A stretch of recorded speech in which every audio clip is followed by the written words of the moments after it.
Welcome to Between the Lines. We're continuing our energy segments. We're in segment, whatever you want to call it, 6 of the 8.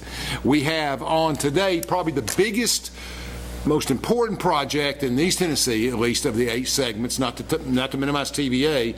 We have our friend coming in, Don's coming in next week to do a segment, which is big.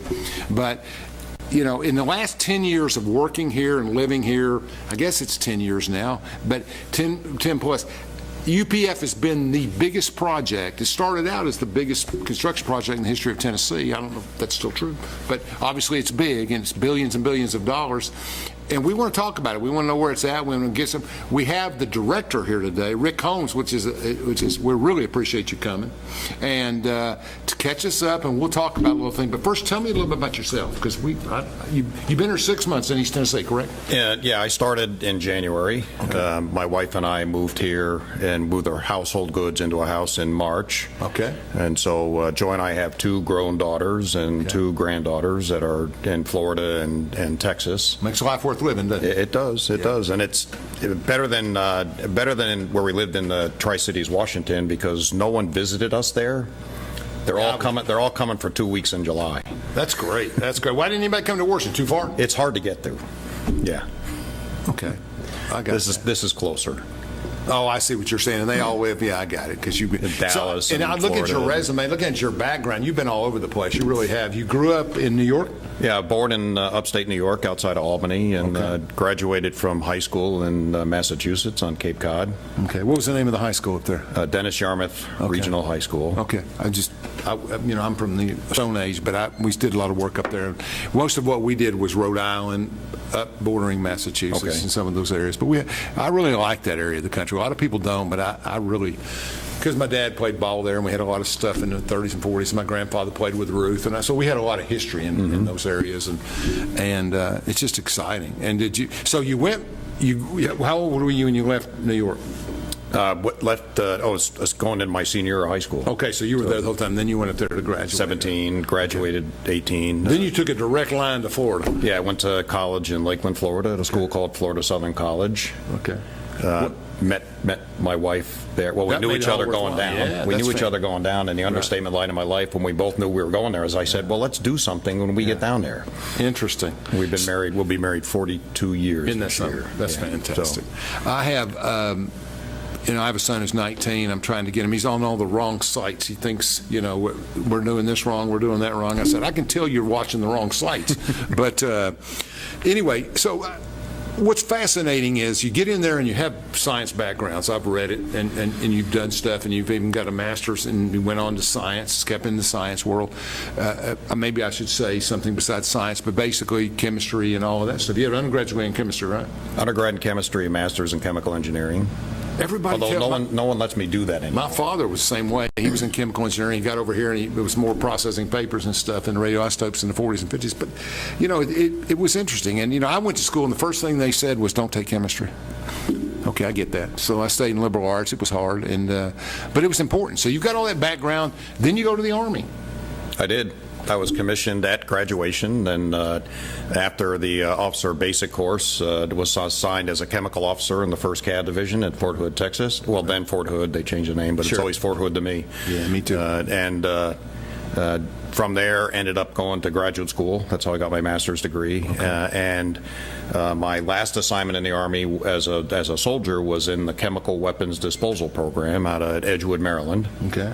And stayed in that for a couple of years, became a government civilian in the same job, getting started with chemical weapons disposal plants out at Johnston Island in the Pacific and Tooele, Utah, and then joined Bechtel in August of 1999, also at Aberdeen, Maryland. Almost 30 years. Yeah, almost 30 years. Yeah. Wow, that's impressive. Is your wife ready for you to retire so you can do different stuff? She is ready for me to join her in retirement. I haven't had a guest who hasn't said that. That's got 25 or 30 years in this business. I think I'm going to have to get out pretty soon and that kind of stuff. But that makes sense. I mean, they've sacrificed a lot. I want to finish this one first. Go ahead. No, you go. I want to finish this one first. This one's got, please. Well, I don't care how long it takes to get this done. We're all anxious for it to be done. I don't think anybody really understands everything, and we'll talk about the processes, but I think everybody is excited to get it done and to and to get a lot done. You have two granddaughters and two daughters. Two daughters, one in Florida and one in outside of Dallas, and two granddaughters. Granddaughters are 14 and 10. Oh, that's a great age. And so it's a great age. And like I said, they're going to come visit for 2 weeks, and we're going to take a week on the beach, and it'll be fun. That's fantastic. Where did you choose to live in East Tennessee? So we're in Knoxville, just outside of Farragut. That's good. That's close. Mm-hmm. That's close. I know Josh and others I've known, and there's other people I know in Washington who were in federal service who moved to Knoxville when they're retired. So a lot of people like Knoxville. I mean, lakes, the water, and everything. All right. So basically, your background's construction. Tell us a little bit about. You left the Army. You had all that. I mean, you may be the most prepared person I've ever talked to in terms of this industry and the mission. I mean, all the different backgrounds. It's incredible. But you ended up a construction guy. Well, I think it's more than construction. Okay, My career, the UPF is my sixth large U.S. government facility going through the end of construction, into startup, and into operations. It's my fourth as a leader of a Bechtel team going through that continuum. Some in chemical weapons disposal. Most recently, I was at the waste treatment plant project in Hanford, Washington. That's challenging. And so when the company announced that John Platt was leaving, the people were guessing who's coming here, and that list of people who've done this, again, where we're at is in the construction, into startup and ops, is not long. I would think that this would be perceived as one of the most challenging jobs in the industry. I mean, not saying it's not rewarding, not saying it's not good, but all eyes are on this project. You know what I'm saying? Does that make sense? In the Department of Energy, and I want to throw, on the EM side of the house, they would argue that the VIT plant is the most challenging project they have. Certainly UPF is the most challenging one in NNSA.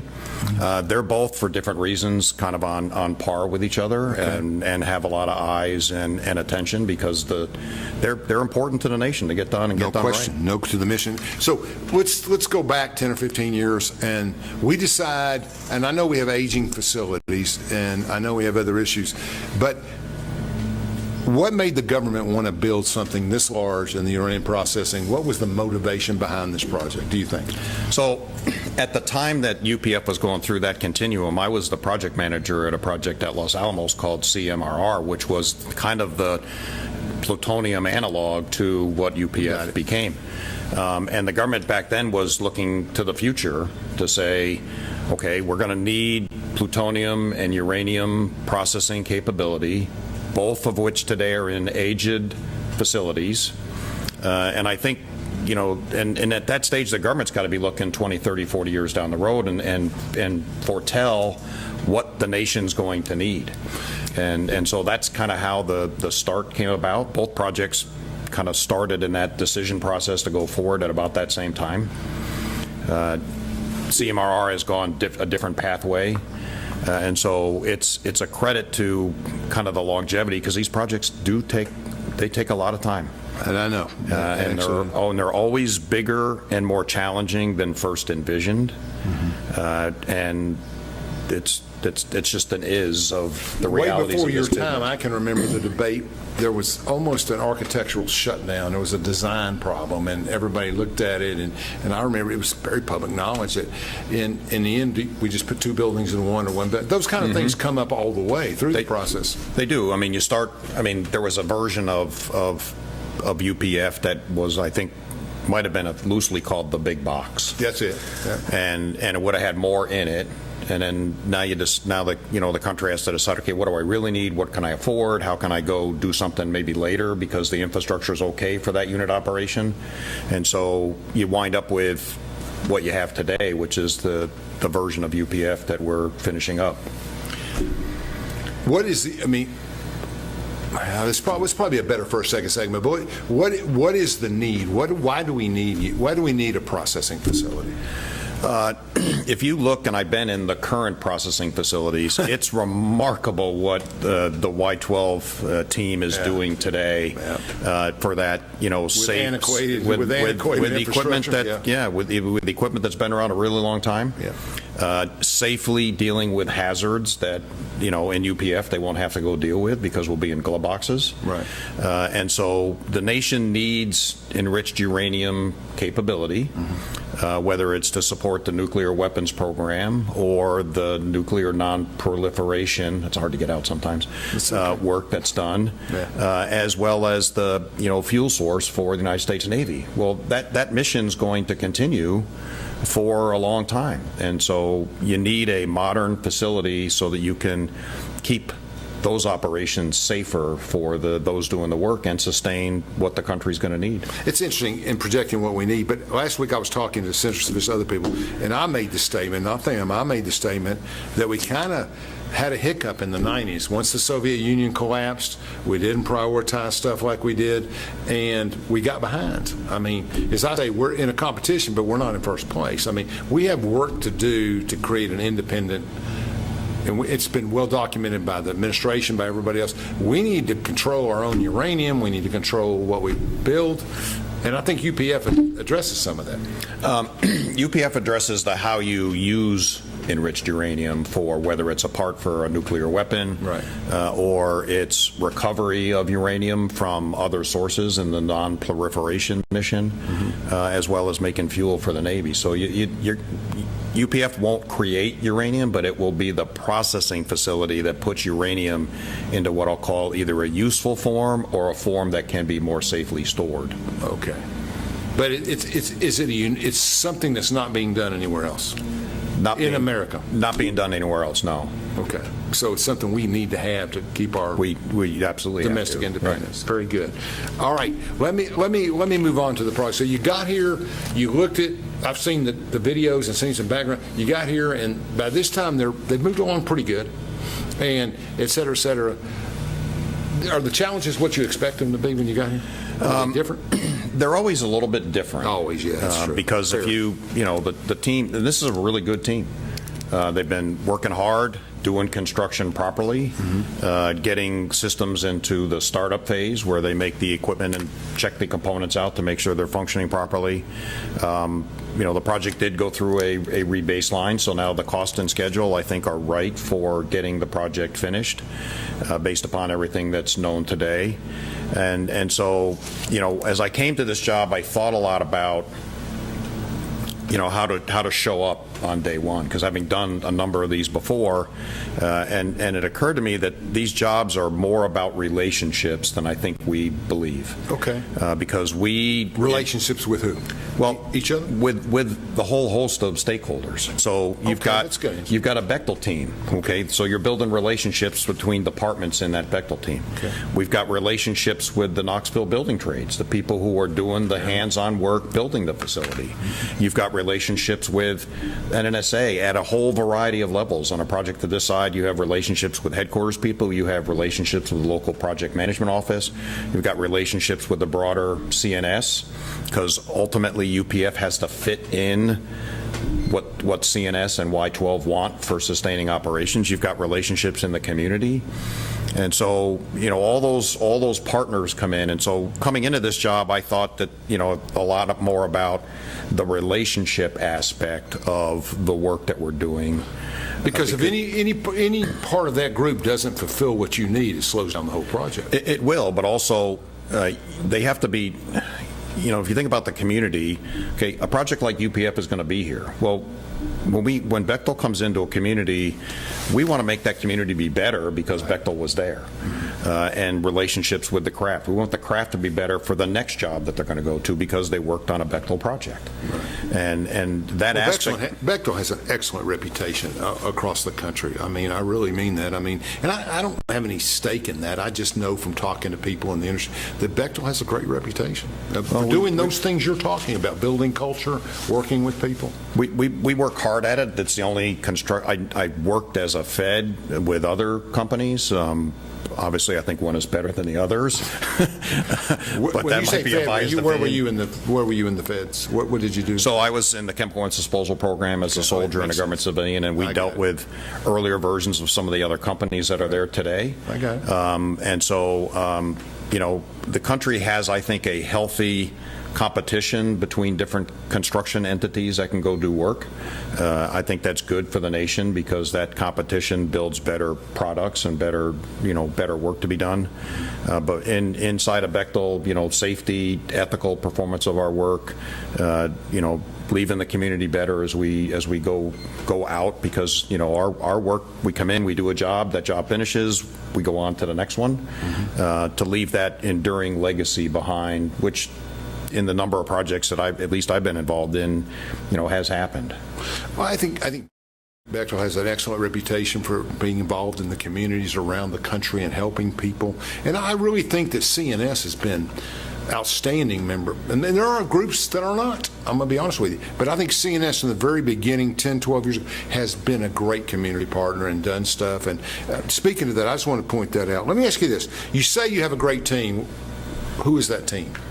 So you start with a broader CNS team, of which Bechtel has a number of partners, and then Bechtel is here as a subcontractor to CNS, doing design, construction, and startup, and then handover to the CNS operations team to do the balance of the commissioning phase. So we have a number of roles here on this job. We also have, Bechtel has a long-standing relationship of doing work here in East Tennessee. We've been here for 40 years on a whole variety of jobs. There are jobs in the future that Bechtel will participate in, and so we've been around a long time in a whole variety of roles, and plan to be here for longer. I can't think of any construction company that's done more. I mean, there's been spots. I mean, obviously some others were here, some other contractors were here, but Bechtel's had that continuing relationship. You're absolutely right. You comfortable with the internal?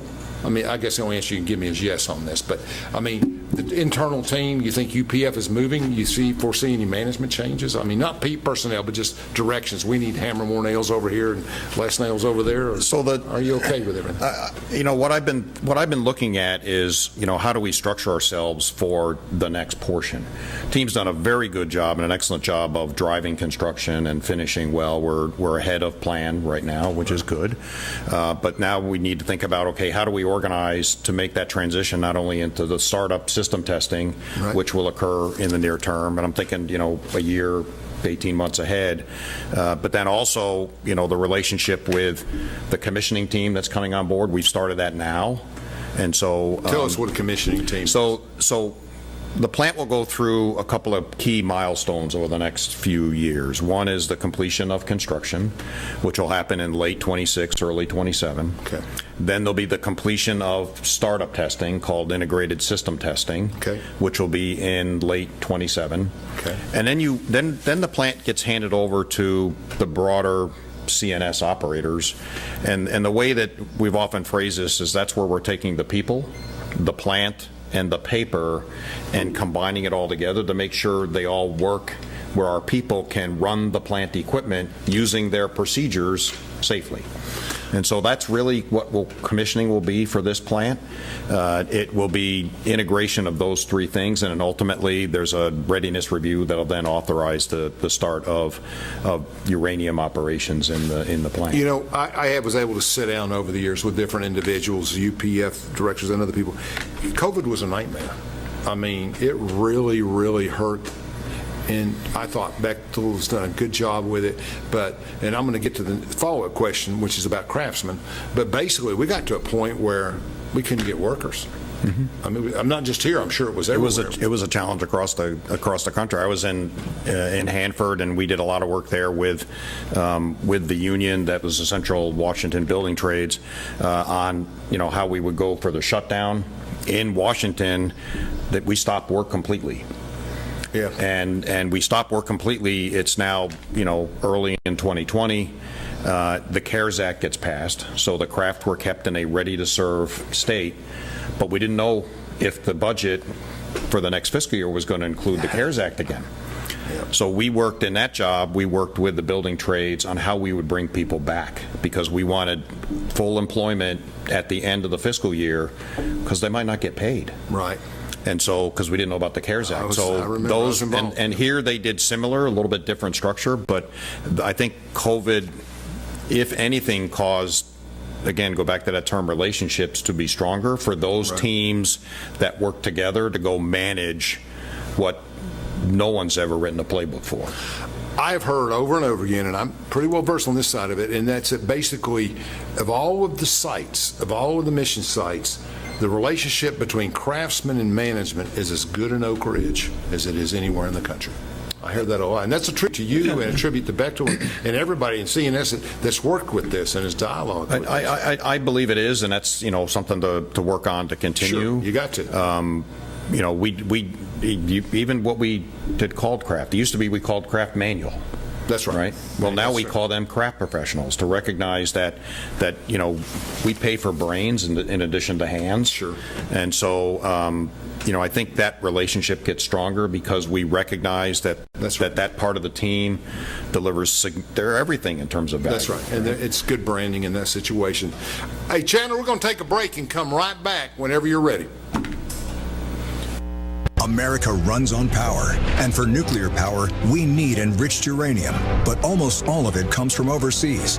In 2019, the Trump administration took action, working with Centrus to build the first new American-owned uranium enrichment plant in 70 years. And now, Centrus is ready to expand to meet our nuclear power and military needs, free from dependence on foreign suppliers. Centrus, American technology built by American workers. From Oak Ridge, Tennessee, IB3 Global Solutions conducts operations around the world to enhance the U.S. national security posture and minimize radiological and nuclear threats. IB3 Global Solutions. Mission first. Vision, values, and commitments. Extraordinary teams building inspiring projects. We live for a challenge. We do the right thing. Exercise the highest level of integrity and ethics. Create a positive legacy. Through purposeful and sustainable projects. We take care of each other. Safety and well-being above all. Treat each other with the utmost respect. We succeed together. Embrace our differences. Seek diverse views. And listen to understand. Foster a deep sense of belonging. We build trust. Develop lasting one-team relationships with our colleagues, customers, and partners. Hold ourselves accountable to deliver excellence.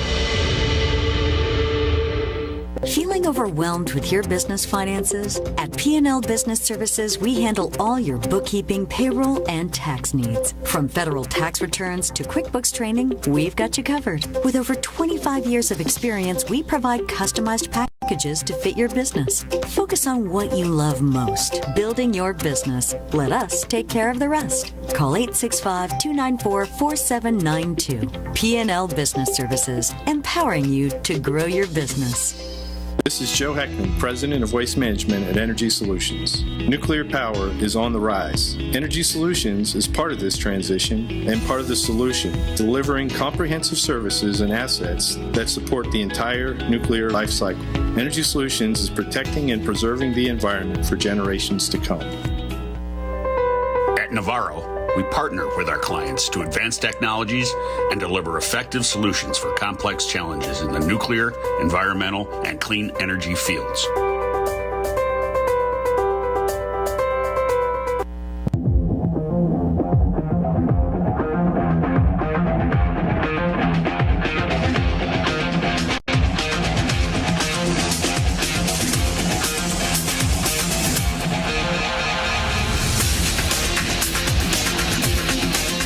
Welcome back to Between the Lines. We're talking with Rick about, and we're talking with UPF about how challenging everything is and how well they've done and adjusted to keep things on schedule and do their work. I want to follow up on Craftsman. I mean, I can remember when it first came out, we were talking about, literally thousands, 1,500, 2,000 craftsmen. That's a lot of craftsmen in East Tennessee. I mean, you got other people competing with you. I mean, the pay scales are usually pretty good in government. How did, and you being the entire project from the beginning till now, how did you meet that challenge? And how many are working? Give us an overview. So today we have about 1,600 craft professionals working on the job. And I think, we used to call them manual labor. We no longer do that. They're craft professionals. I think that's in recognition of the importance of the work that they do and the skills that they bring to a job. And so, through a lot of efforts, you can't attract craft just based on pay, because more pay is like cheese. You just want to eat more. And so you have to have a place where people want to work. in order to go do, the job that you have. Because there's a lot of projects here in East Tennessee. We run labor surveys looking at 300 miles out and 600 miles out, and there is a ton of work in those radiuses. Great demand. And a great demand. Tennessee is a good place to work because no state income tax. That's correct. And so that's favorable. We're proud of that. And so you have to create an environment where craft want to work. You have to create an environment where craft can be recognized and be better on a Bechtel job, because we place the importance of safety. I think we teach people how to be safer in their next job because they will be intolerant of bad behavior. I think how you lead craft is very important, and involve them in the decisions that have to be made. And Bechtel's even going, I think, a step beyond in supporting the industry, where Brendan has put in, suicide prevention programs, because that's not something craft professionals will talk about their feelings. You talk to a 30-year veteran carpenter, and they might, and I'm not singling anybody out, but they might not be as inclined to talk about their feelings as somebody else, and yet they have them. I think that's and true. So you have to go. So part of the art of this is creating an environment where people want to work on your job, and let them work hard. Pay them fairly for the work that they're going to go do, and then create an environment where they can move on to their next assignment, because the craft professionals, for the most part, are transactional, because a project comes and goes. The nature of the team changes, right? Early on, you have a lot of civil craft doing work. Today, we have, of those 1,600 people, 400 of them are electricians. Yeah, when you start a job, you don't breakdown on the 1,600 craft. So the top two 400 electricians. There's about 200 sheet metal workers on the job, and then the balance are spread, among the others. Probably the third ranking one are pipe fitters, and so, because at this stage of the job, that's the work that you're doing. The dominant component parts of the work that we're doing today are the electrical installation, pulling cable, and doing the terminations. And if you think about quantities of materials, for example, there's about 2 million feet of cable in UPF. That's unbelievable. Which is enough. If somebody put it on a map, you can go from Cincinnati to Nashville through Oak Ridge, which is not the most direct route. I understand that. The Washington guy knows how to read a map.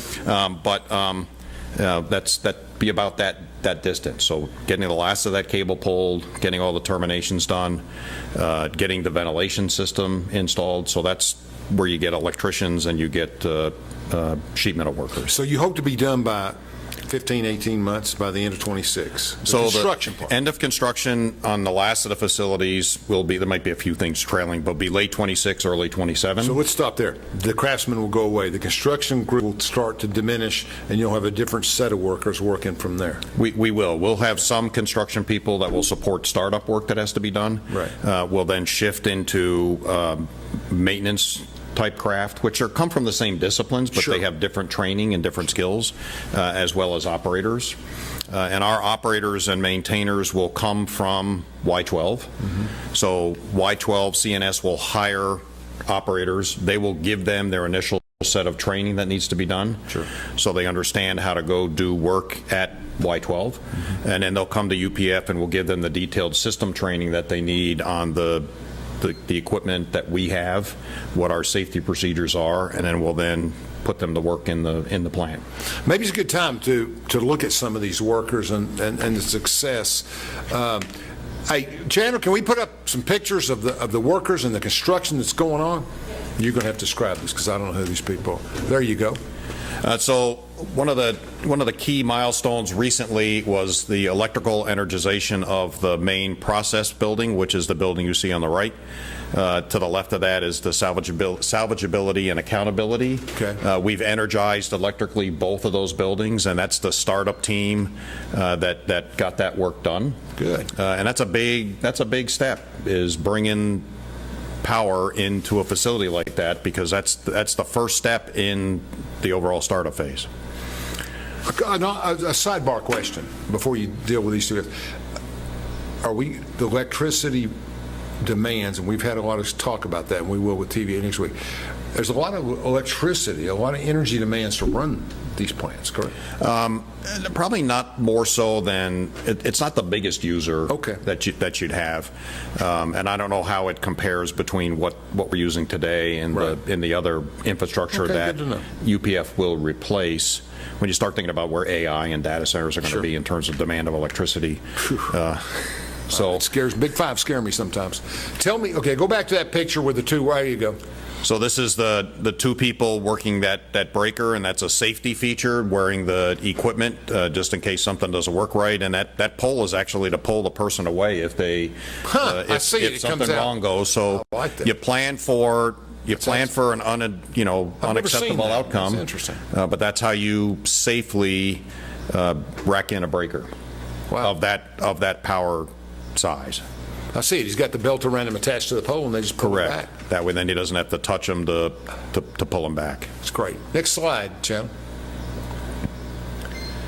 Again, same workers working on, this is part of the energization of the building. So very sequentially going from the first breaker coming in, that spreads out to multiple breakers below that, and making sure things are right and functioning properly. Because not only is that involved bringing in power, but that involves having the control system function properly to allow those breakers to safely stay in service. Because something happens, they would then open. Cut me off if I'm getting into stuff that's either classified or proprietary, but how many buildings are on the site? I think there's the drawing of that. There's about four main buildings. We have the process support facility, which has utility infrastructure that supports the complex, the mechanical electrical building, which is where the main switchgear comes in, and then it's distributed around the sites, and then the two that I just talked about, the salvage and accountability building and the main process building, and all in those buildings have about 500,000 square feet of space. And I looked, that's about 4+ Home Depots. Wow. Because people don't know what 500,000 square feet is. It's big. Right. All right, so going back to the Craftsman, so they start to phase down. Who comes in 27 or whenever the transition happens? So what happens next? So then and they'll overlap a bit. Then we'll have operators. So we'll have chemical operators that have come from CNS Y12 that have that training. We'll have maintenance people that come in and do work. We'll have commissioning people, probably those are more staff professional who are evaluating the testing and making sure the documentation is right to ultimately get into an operational readiness review, where that's where the contractor will certify, and then DOE will have to do their review and endorse, again, the start of uranium operations in the plant. And to understand how far we've come, maybe it's a good time to show the video. Show us the video, the time-lapse video of the excellent progress that we've made on UPF, Joe. They got audio, we don't. So that's right.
Amazing how much has been accomplished, and it's not easy. And there's regulations on everything you do more than a normal. You're the construction guy, but I mean, is there lessons? Is it different? Is this more regulated? Is there any kind of experiences in that? So, why can't it be built in 2 years? That's what I'm saying. Why is the construction? I mean, that may not be realistic. You know what I'm saying. But why does it take so much time to build something so technical and I think everybody agrees with that and understands that, but with the whys, we don't know. Well, it's not a grocery store. That's right. That's right. And so, you're designing, not only you're designing unique, first-of-a-kind processes, you're also simultaneously designing the box or the building that you're going to fit them all in. That's true. And there's an iteration in that process. Yeah. The number of glove boxes, and I don't recall the number off the top of my head, that are inside a UPF was sufficiently large. It challenged the country's infrastructure to make glove boxes. Explain what a glove box is, because we talk about it in our own state. They actually have one, and a couple of them that they're programming nuclear engineering. Mm-hmm. Tell us what a glove. People think of sticking a glove in a box, but tell them. Well, that in simplistic form that's what it is. You have a box with glove ports in it where you can put your hands in to go manipulate tools or other equipment. And the box itself, so picture you got a glass panel in front of you. Sure. These are designed well because they have all the support infrastructure, the power and everything else, and any motors or things are underneath the box. So that will help maintenance be better and easier. The tooling inside the box here, I find, I've used the phrase elegantly simple. Okay. It was influenced heavily by the operators who do this same work today. Yep. Either putting together material to go make a part in a casting furnace or doing other unit operations. We didn't try to overcomplicate it and make it be dramatically different. And so I think that will help us get into operations as fast as practical. And so a glove box, and here we have glove boxes that are attached to glove boxes that are attached to glove boxes that make up the train to move material through and do the steps necessary to it to get the mission done. And why is a glove box so expensive? I mean, I've just heard other people talk about it, not this project necessarily, just a glove box in general. So these boxes have to not only protect and isolate the exterior environment, some of them have to maintain an inert environment while you're doing it, or they're under a vacuum. And so structurally, you want them to survive. They have to survive if there is an earthquake that happens, because they have to keep integrity. Sure. And so there are a whole host of requirements in terms of how do they function and protect the people, as well as provide the right environment for the work that has to be done inside. And whenever you're doing something that's not replicate, it always costs more. Right, yeah, the nth unit of something is always costs less, and every one of these, even though you're talking about essentially a box with two hand ports in it. Well, most boxes are probably maybe 4 to 6 feet in size. They've got some height to them, so you can do maintenance in them, and so but then the lines themselves come together to be many feet in length. That's amazing.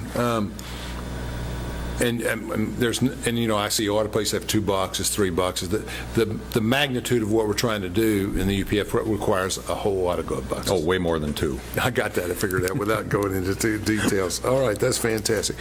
What's the overall impact going to be on once UPF is built? What's it going to? I mean, obviously, it's going to contribute to the mission. How does that work? I think the biggest impact is going to be safety to the workers involved. Today, those workers doing these jobs have to dress out in special clothing and to be protected from that work. Working in the glove box, they'll be in street clothes because they're physically isolated from the hazard that's inside the box. So I think the biggest impact will be safety of the workforce. I think the capability that a UPF will bring to the mission will make it be much more reliable, and therefore then you can predict and help, because remember, the work that's done here feeds into other things that have to be done. And so I think safety and then that reliability or performance, I think, are probably the 2 biggest positive impacts for the community, because if you're protecting the workers, then the community is automatically protected. That's correct. So you get, it's better for the workers, and then I think more reliable performance. When you get all of it done, and after 27, you get everything put in and you start to get it going, what do you have at the end? Is there, I mean, I'm being simplistic for the audience, but at the end we get everything done, it goes through the audience, and we get a baseball of uranium. I mean, what do we get? What are we actually processing? So the facility will process, I think I'll call it 3 main missions. Okay, good. One is casting of parts, and those parts can either be parts that will go inside of a nuclear weapon, okay, or casting of parts to provide a shape that'll allow safe storage. Okay. And so that's one mission. So you'll get parts I got it. out of it. You'll also get uranium extracted from other sources, either waste that's generated as part of making those parts, or uranium that is recovered from other places as part of that non-proliferation mission. And so that'll then be put into a safe, stable form. And then the third one is fuel for the United States Navy. And so those are the three main products that will come out of a facility like UPF, and those are the three main products that are made at CNS Y-12 today. Let me ask this question. It may be totally unrelated, but it sticks in my brain. We were not happy when the oxide processes got transferred up to Virginia. We lost a few jobs. I think Virginia's correct, up there through a different company, et cetera, et cetera. But I remember that company was providing the Navy. They had contracts with the Navy to provide nuclear fuel. So, is there multiple people doing this? I mean, no, I think some of that starts here, okay, and then it might go somewhere else. And I don't know. Okay. I don't know I'm just curious what happens for the long term between integration for that piece of the mission. I just don't. I mean, I was looking at. I meant to talk to Patrick about it last week more, essentially. But the Navy nuclear stuff. I mean, that's a great demand. It is. I mean, they're running ships. Obviously they're weaponized. They have a lot of things going on. And you know more about that stuff than we do. Let's take one final break, and we'll be back with the conclusion of our talk with UPF. At Navarro, we partner with our clients to advance technologies and deliver effective solutions for complex challenges in the nuclear, environmental, and clean energy fields. Vision, values, and commitments. Extraordinary teams building inspiring projects. We live for a challenge. We do the right thing. Exercise the highest level of integrity and ethics. Create a positive legacy. Through purposeful And sustainable projects. We take care of each other. safety and well-being above all. Treat each other with the utmost respect. We succeed together. Embrace our differences. Seek diverse views. And listen to understand. Foster a deep sense of belonging. We build trust. Develop lasting one-team relationships with our colleagues, customers, and partners. Hold ourselves accountable to deliver excellence. From Oak Ridge, Tennessee, IB3 Global Solutions conducts operations around the world to enhance the U.S. national security posture and minimize radiological and nuclear threats. IB3 Global Solutions. Mission first. Feeling overwhelmed with your business finances? At P&L Business Services, we handle all your bookkeeping, payroll, and tax needs. From federal tax returns to QuickBooks training, we've got you covered. With over 25 years of experience, we provide customized packages to fit your business. Focus on what you love most, building your business. Let us take care of the rest. Call 865-294-4792. P&L Business Services, empowering you to grow your business. America runs on power, and for nuclear power, we need enriched uranium, but almost all of it comes from overseas. In 2019, the Trump administration took action, working with Centrus to build the first new American-owned uranium enrichment plant in 70 years. And now, Centrus is ready to expand to meet our nuclear power and military needs, free from dependence on foreign suppliers. Centrus, American technology built by American workers. This is Joe Heckman, President of Waste Management at Energy Solutions. Nuclear power is on the rise. Energy Solutions is part of this transition and part of the solution, delivering comprehensive services and assets that support the entire nuclear life cycle. Energy Solutions is protecting and preserving the environment for generations to come.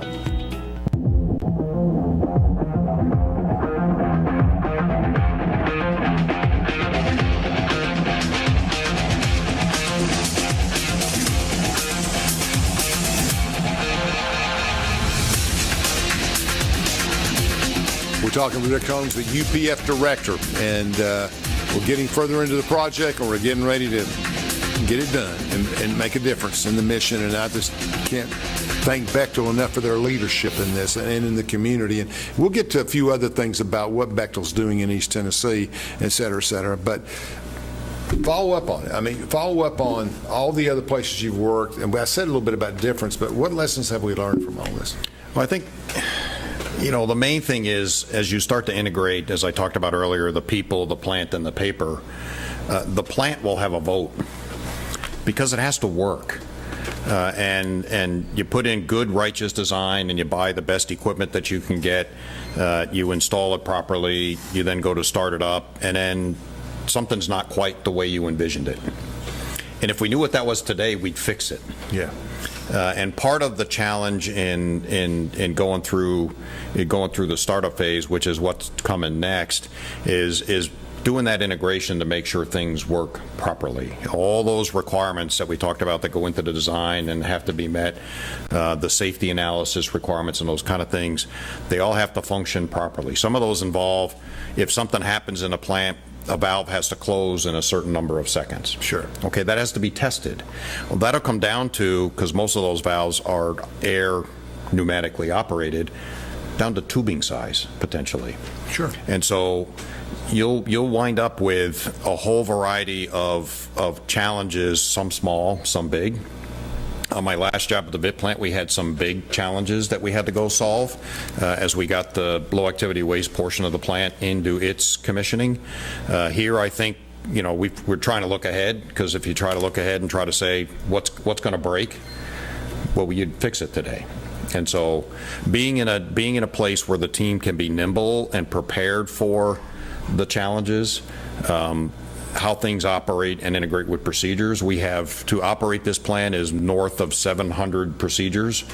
Good news is they've been written. We've done some virtual reality work with the glove boxes, and we'll do a little bit more of that to make sure that the things can be manipulated properly to go do that work. Nearly all the safety analysis is done that has to be done, so we know what complete looks like for those. But you now got to take all that and tie it all together. And the learning really comes into, how do you put the team organizationally in a position to have the capacity to go deal with those challenges when they crop up? Because if they get too many of them at the same time, it will overwhelm you, and you can't get to them all, and some have to wait. And so that's really why, when you think about, okay, we're going to finish testing in late 27, and there's a time period before we start production in the plant, then that's really what that time period is for, is to do that integration. And so it's not about equipment obsolescence or learning about how a particular widget functions. It's about putting the team in a position so that they have the capacity to go deal with the things that are going to crop up, plus have time to go do that. One of the things we're trying to do is and we're working to be a little bit ahead of schedule on construction, because we're really just banking time that might be necessary in that startup and commissioning phase. That's a good point, because I think the biggest thing is that people get anxious. Why, if the schedule's 31, why can't it be 29, and et cetera, et cetera. And I think you do a good job of explaining it. And we go back to this culture of safety and education and protecting the workers and their excellent reputation worldwide.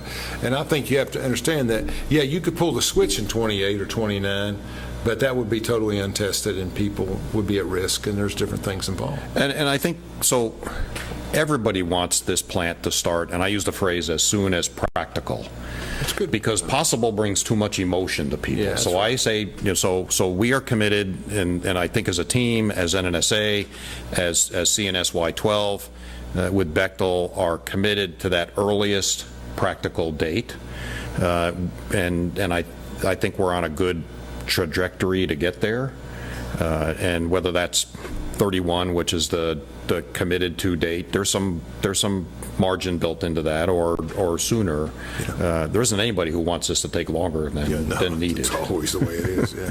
But I think it speaks well to Bechtel and the culture that they built, and that the workers are so optimistic, and things are moving ahead, because once you pull the switch, it can take a long time to fix something. I mean, you want to get it right before you go. You do. And that's I think, and I've learned some things today about timing and what coming up and how you have to prepare for this. It's been interesting. I mean, in that situation. So I guess hopefully no COVID, no obstructions, and you can stay on schedule. That's our plan. Your hope. And did you experience any other? Give me an example of where you've worked where you ran into a problem late. You don't have to be specific, but just the kind of problems, or how did you adjust them? I was working north of Baltimore, 600 yards away from a mustard agent stockpile stored outside on 9/11. Wow. And in that job, the country had a national emergency. We had $250 million of construction to treat and dispose of that mustard agent that, in the end of the day, we walked away from.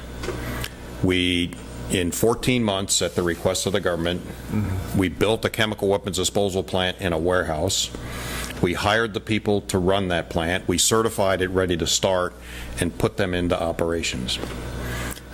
It was not flawless going in operations. We had some big challenges because of the speed at which we did, but that stockpile stored outside posed a really big hazard. Yeah, and so much more than life can throw curveballs at you. Yeah. Beyond a COVID. Yeah, mustard gas is nothing to play with. We talk about plutonium, but mustard gas is, you know the chemical stuff better than I do. What's the hazard of mustard gas if they hit that pile? It would have affected millions of people. Yeah, Maryland. Because mustard burns badly, and mustard is a blister agent. And now we're in your expertise. I've done nuclear work too. I know. I'm kidding. I'm kidding. What's the biggest challenges to construction in general? I mean, just commercial, government, military. I would say labor is your biggest challenge, but I don't know. Well, I think it is labor, but it's also creating a culture of finishing. One of the challenges on a job that's been around a long time is okay, I'm going to be working on this job for the next 10 plus years. Well, now all of a sudden you're finishing. We will start next year. The work by a certain individual will be done, and we'll help them move on to their next assignment, whether that's a staff professional or a craft professional. That can cause people to be a little nervous, and so having that culture of finishing and allowing people to know it's okay to finish. You're gonna be taken care of. You just won't be here on this particular job. There may be a future job at Y12. It may be something else in the local area. There's a whole lot of projects coming where people will go and then maybe come back to go do something else. So attracting people to do the job is one thing. Creating an environment where people know it's okay to finish is another. And I think, and that's one thing I've gotten out of this show is that the culture that Bechtel prioritizes is that basically I have a lot of friends that work there, probably 20 or 30 over the years and over the last 5 or 6 years, and they talk about the project finishing. But for you all to put, and this is money and resources you're putting into this, to make it better for those workers so that they can transition, that shows a lot of responsibility by the leadership, by Bechtel and others, to take care of these people. And as we've said before, to be a good community partner, et cetera, et cetera. Tell us a little bit more, expand a little bit more on what you're doing in East Tennessee. What are some of the things that Bechtel's doing that you know of? Well, you just got here, but I did a little bit of homework. Okay, that's good. Bechtel and CNS, make continual investments in the community. I think, in last calendar year, the contribution by broader CNS and Bechtel into the community was about $250,000. Yes. There's another, it was about $500,000. There's about $500,000 that were donations by the workforce to United Way. Hurricane Helene going through caused a lot of point work to go do.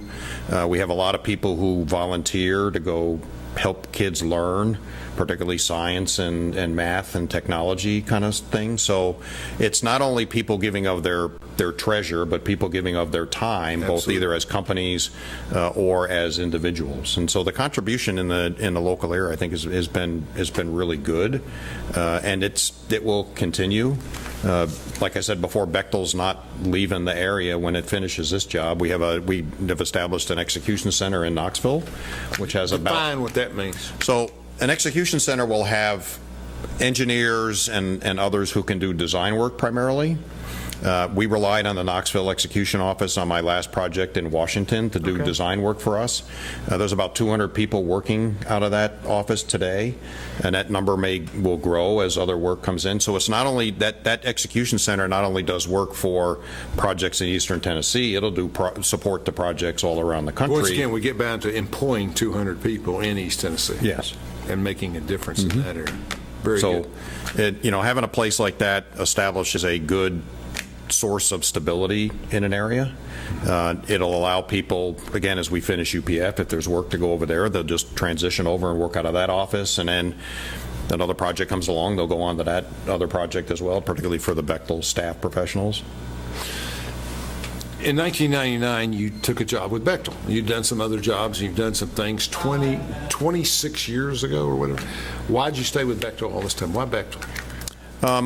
There's opportunities out there. Well, Bechtel, I like the big projects. One of the other companies that I was thinking about going to at the time had smaller projects, and I said I want to work for the big projects. I like the way Bechtel grows people and invests in people. One of my responsibilities as project director is not just I'm running a big business because I've got financial responsibility for this job, also satisfying a customer to meet their requirements and cost and schedule and that kind of thing. But I feel responsible for growing people for their next assignment. And so in some cases, we'll take somebody and say, okay, you're now going to grow, and you take the next human up. And stretch people to then be better, because there's more work that needs to be done. And to me, that mindset that, along with safety and ethics and how we approach work is important.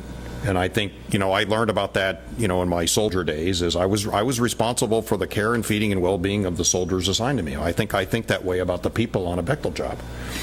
And I'm not unique in that. And I think that's where that fits. I think, and we were talking about the commercial and other things, and that fits right into that same narrative, that the workers work together and they're a team. I probably learned more about Bechtel's positive work environment as I have about UPF. Of course, I knew a little bit about UPF, but I mean, all the things that you've done and all the places to go, and there's still jobs to be had, right? I mean, there's still people who have different things at Y12 and there, and I think CNS is an extension of that culture. I think that Bechtel's developed, and I think I think I've learned a lot about that today. I think it's kind of extraordinary, really. What in Bechtel, and I know the numbers, the finance, that's my area, money and stuff, but Bechtel's participation in the mission outside of UPF and CNS, what else? Give me a picture of their scope. So I think, we're, the lead partner at CNS. But I think the most important piece of this is the future. That's right. Late last year, NSA published a blueprint for the total modernization effort that it needs to do the missions that the government or the country is assigning to NNSA.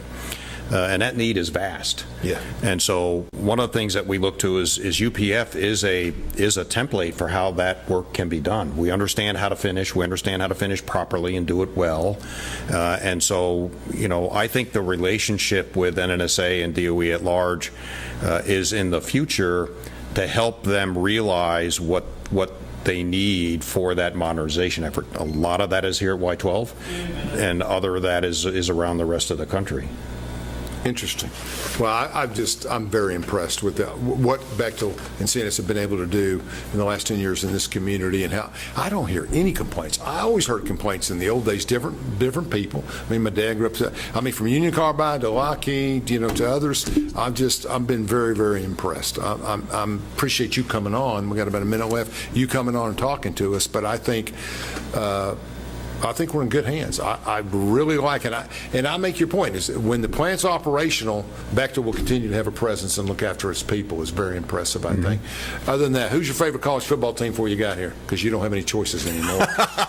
You can get the orange. You can get down to the store and get the orange. I'll go pro if I can. It's the Ravens. I lived in Baltimore, north of Baltimore, when they got there. Now I'm a Pittsburgh Steelers guy, so now we get a roll. Now we can get going. Yeah, we can get going. Browns used to be, but now it's mostly Baltimore. And when I went to Alabama, they used to make you declare, Auburn or the University of Alabama. But here there's only one choice.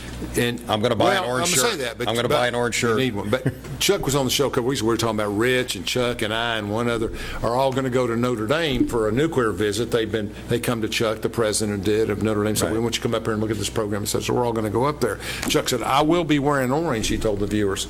And the rest of us said, we will be wearing green. And he said, says we're all going. So it's good. It's good. I think it's good. I think we have great people in East Tennessee. Welcome here. We really appreciate your involvement. And it's the middle of the third quarter. Late in the third quarter, you got to close the game out, right? You got to finish. That's what we do. I love that finishing argument. I mean, that's a good analogy. It's, in basketball, we played college basketball. It was always, you can get up 15 points, but you got to finish. Right. If you don't finish, you can't win. I really appreciate you. And Thanks for thank you having so me. much. No, Thank it was great. And welcome. And I know you'll do a great job. Thank you, Bechtel.